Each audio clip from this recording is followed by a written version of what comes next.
ಪಾಕಿಸ್ತಾನ ಧ್ವಜವನ್ನು ಹಾರಿಸಿ ಮುಸ್ಲಿಂ ಬಾಂಧವರಿಗೆ ಮತ್ತು ಹಿಂದೂಗಳಿಗೆ ಸಂಘರ್ಷವನ್ನು ಉಂಟು ಮಾಡಿ ಕೋಮುಗಲಭೆ ಹಚ್ಚುವಂತ ನೀಚ ರಾಜಕಾರಣಿಗಳು ಈ ಜಿಲ್ಲೆಯಲ್ಲಿ ತಮ್ಮ ರಾಜಕೀಯ ಬೇಳೆಯನ್ನು ಬೇಯಿಸ್ಕೊತಾ ಇದ್ದಾರೆ.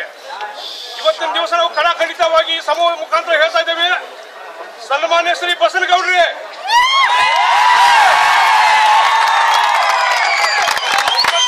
9ನೇ ತಾರೀಕಿಗೆ ತಾವು ಬಿಜೆಪಿ ಸೇರ್ಪಡೆ ಆಗಿದ್ದೀರಿ.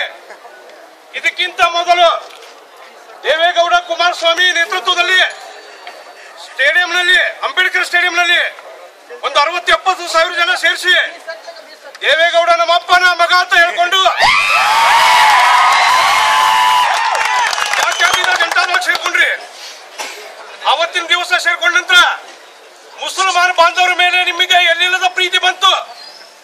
ಮುಸಲ್ಮಾನರು ನನ್ನ ಅಣ್ಣತಮ್ಮರು ಅಂತೇಳಿ ಹೆಗಲ ಮೇಲೆ ಕೈ ಹಾಕಿ ಪ್ರತಿಯೊಂದು ಮದುವೆ ಕಾರ್ಯಕ್ರಮದಲ್ಲಿ ಅವರ ಒಬ್ಬ ಉಣಿಯಲ್ಲಿ ಅವರ ಮನೆಯಲ್ಲಿ ಹೋಗಿ ಊಟ ಮಾಡಿದ್ರಿ. ಯಾಕೆ ಈ ವಿಷಯ ಹೇಳ್ತಾ ಇದ್ದೇನೆ ಅಂದ್ರೆ, 4 ವರ್ಷದ ಘಟನೆಯನ್ನ ನಾವು ಮರೆತು ಬಿಟ್ಟಿದ್ದೀವಿ.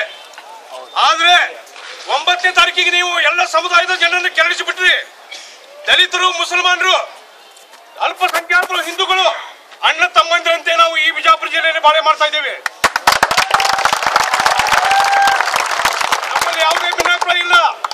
ಯಾವುದೇ ಘಟನೆ ಜರುಗಿದ್ರೆ ಅಷ್ಟು ಕೂಡಿಕೊಂಡು ನಾವು ಹೋರಾಟ ಮಾಡ್ತೀವಿ. ಈ ಹೋರಾಟ ದಯಮಾಡಿ ಪತ್ರ ಮಾಧ್ಯಮದವ್ರಿಗೆ ಹೇಳ್ತಾ ಇದ್ದೇನೆ, ಬಂದಂತ ಎಲ್ಲಾ ಜನಸಾಮಾನ್ಯರಿಗೆ ಹೇಳ್ತಾ ಇದ್ದೇನೆ, ಯಾವುದೇ ಒಂದು ಕೋಮು, ಯಾವುದೇ ಒಂದು ಜಾತಿ, ಯಾವುದೇ ವರ್ಗಕ್ಕೆ ಸಂಬಂಧಿಸಿಲ್ಲ, ಒಬ್ಬ ವ್ಯಕ್ತಿಗೆ ಸಂಬಂಧಿತವಾದ ಹೋರಾಟ ಇದೆ. ಈ ವಿಷಯನ ಮರುಕಳಿಸಿ ಏನಾದ್ರೂ ತಿರುಚಿ ಬೇರೆ ಒಂದು ಕಲರ್ ಕೊಡೋದು ಅವಶ್ಯ ಇಲ್ಲ. ಈ ಹೋರಾಟದಲ್ಲಿ ಏನಿದೆ ಇಂಪಾರ್ಟೆಂಟ್ ಅಂದ್ರೆ, ಪಾಕಿಸ್ತಾನ ಧ್ವಜವನ್ನು ಹಾರಿಸಿದಂತ ದುಷ್ಕರ್ಮಿಗಳನ್ನ ಬಂಧಿಸಬೇಕು. ಬಂಧುಗಳೇ, ಸಿಂದಗಿಯಲ್ಲಿ ತಹಶೀಲ್ದಾರ್ ಆಫೀಸ್ ನಲ್ಲಿ ಪಾಕಿಸ್ತಾನ ಧ್ವಜ ಹಾರಿಸಿದವರು ಮುಸಲ್ಮಾನರ, ಹಿಂದೂಗಳು, ಅಪ್ಪಟ ಹಿಂದೂಗಳು, RSS ವಾದಿಗಳು ಸಿಕ್ಕಿದ್ರು. ಅರೆಸ್ಟ್ ಮಾಡ್ಕೊಂಡು ಜೈಲಿಗೆ ಕಳಿಸಿದ್ದಾರೆ. ಅವರು ಜೈಲು ಹೋಗಿ ಕೂತಿದ್ದಾರೆ. ಆದರೆ ಬಿಜಾಪುರದಲ್ಲಿ ಪಾಕಿಸ್ತಾನ ಧ್ವಜವನ್ನು ಹಾರಿಸಿದವರನ್ನು ಹಿಡಿದಕ್ಕೆ ಸರ್ಕಾರ ಏಕೆ ವಿಳಂಬ ಮಾಡ್ತಾ ಇದೆ? ಪದೇ ಪದೇ ರಾಜಕಾರಣದಲ್ಲಿ ಪಾಕಿಸ್ತಾನ ಧ್ವಜವನ್ನು ಬೆರೆಸಿ ನಾವು ಶೂರರು ನೀವು ಶೂರ ಅಂತೇಳಿ ಪಾಕಿಸ್ತಾನ ಧ್ವಜದ ಬಗ್ಗೆ ಚರ್ಚೆ ಮಾಡಿ ಈ ಒಂದು ಬಿಜಾಪುರ ಜನತೆಯನ್ನು ತಪ್ಪು ಹಾದಿಗೆ ಒಯ್ತಿದ್ದಾರೆ. ಬಂಧುಗಳೇ, ನಾನು ಖಂಡಿತವಾಗಿ ಹೇಳ್ತಾ ಇದ್ದೇನೆ, ಸನ್ಮಾನ್ಯ ಶ್ರೀ ಬಸನಗೌಡ್ರೆ, ಬಿಜಾಪುರ ನಗರದ ಟಿಪ್ಪು ಸುಲ್ತಾನ್ ಸರ್ಕಾರದಲ್ಲಿ ಪಾಕಿಸ್ತಾನ ಧ್ವಜ ಹಾರಿಸಿದಾಗ ತಾವುಗಳು 500ರಿಂದ 1000 ಜನ ಕಾರ್ಯಕರ್ತರನ್ನು ತಗೊಂಡು ಮೆರವಣಿಗೆ ಮಾಡಿ ಆ ಮೆರವಣಿಗೆ ಮುಖಾಂತರ ಗಾಂಧಿ ಚೌಕಿಗೆ ಬಂದು ಗಾಂಧಿ ಚೌಕದಲ್ಲಿ ಪಾಕಿಸ್ತಾನ ಧ್ವಜವನ್ನು ಸುಟ್ಟು ಬಿಟ್ರಿ. ಅದರಲ್ಲಿ ನಾವು ನೋಡಿದವರು ಇದ್ದೇವೆ ನಿಂತ ಪ್ರೇಕ್ಷಕರಾಗಿ. ಬಂಧುಗಳೇ, ನಾನು ನಿಮ್ಮ ಮುಖಾಂತರ ಒಂದು ಪ್ರಶ್ನೆ ಕೇಳ್ತಾ ಇದ್ದೀನಿ.